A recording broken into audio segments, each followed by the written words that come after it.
My two robotics builds are really cool, but the videos where they first came from are very basic videos, and they don't really talk about what everything does and whatnot. And I mean, you could figure out on your own, but it's just easier to have me tell you. So today I'm going to tell you what everything does and the story behind building the projects and what I did to contribute.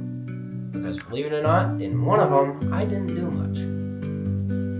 This is a self-driving RC car, and I did not do much to build this.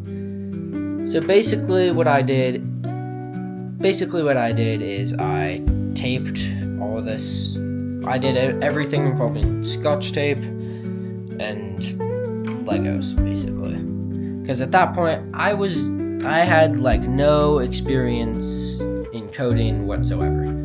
So basically all I did involved either tape or Lego bricks.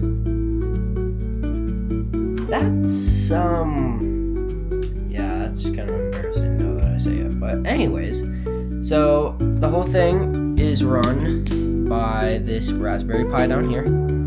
Raspberry Pi connects to these two motors on the bottom, which tells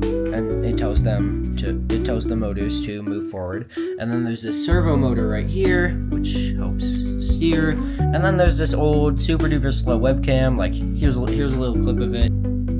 It is so slow. It's like half a frame per second, I think. I don't know. It's slow. You couldn't use it as an actual webcam. Maybe that's because it's connected to something that has a battery that big. But yeah.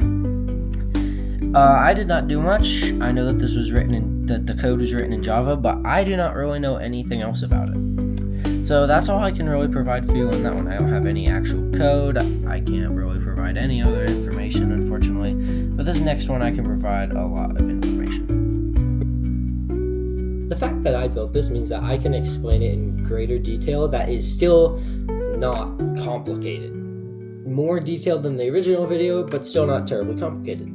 So, the parts are basically a microcontroller, battery, ultrasonic sensor, and speaker, and a button. And of course there's jumper wires and a breadboard to keep the whole thing organized, and you need several ground pins and a couple of, I think it's VCN pins, I don't know. Anyways, those are basically just the parts. And the way that this works is that the ultrasonic distance sensor, it measures distance with sound. So it sends a sound wave up, it'll bounce off of something, and it'll bounce back down.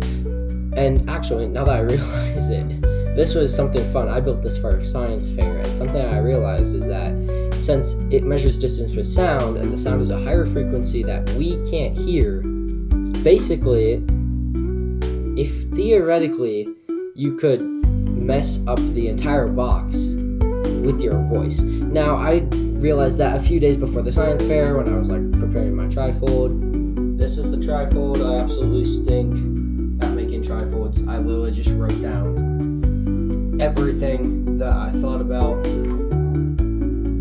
So, moving aside from the terribly made trifold, I'm sorry, I just suck at making trifolds. That's a me problem. Has nothing to do with you whatsoever. So, as I said before, it measures distance with sound. And so, when you lift the lid,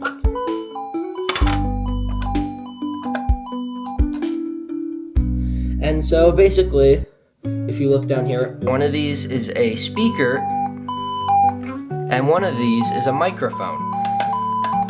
That is getting really annoying. I'm going to unplug it.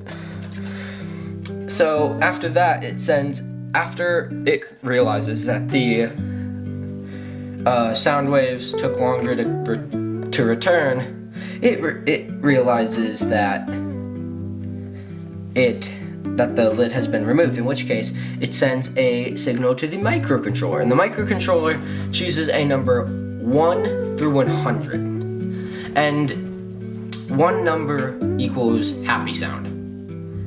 So if it doesn't choose that number, if it doesn't randomly choose that number, then it sends a signal to the speaker.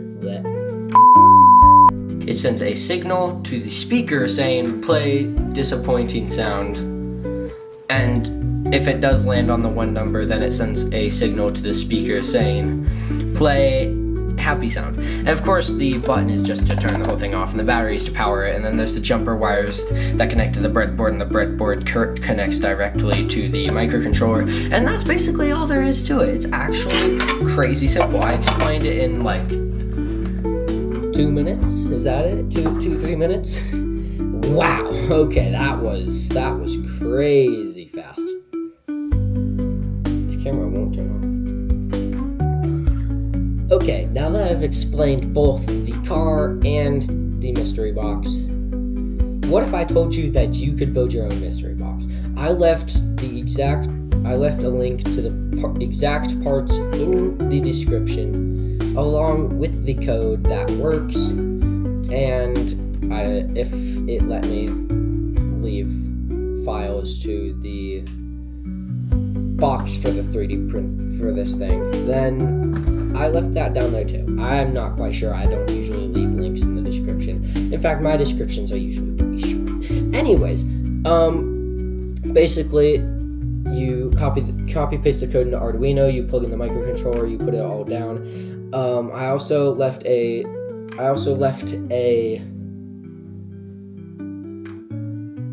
GPIO pin input and output into the thing. If you don't know how to solder, I left a really helpful YouTube video made by Wormy on how to solder. Most helpful soldering video I've ever watched. I left a link to that in the description. And that's pretty much it. And before you go download Arduino IDE, because that's what I use to do it, I have it downloaded onto my thing, onto the computer that I edit, upload, post videos on and whatnot. Before you go download that, they have a website. I do not know if the website will work with this or not. It uses C, it's made by Arduino. It should work. If it doesn't work, I don't know what to do. Probably download it, then download Arduino IDE, then get rid of it once you're done. So that's pretty much all. Thank you all for watching. Click up here to subscribe. And now there's a video on my face. You can watch this video, and the robotics playlist is right here. I will see you next time, you guys. Peace out.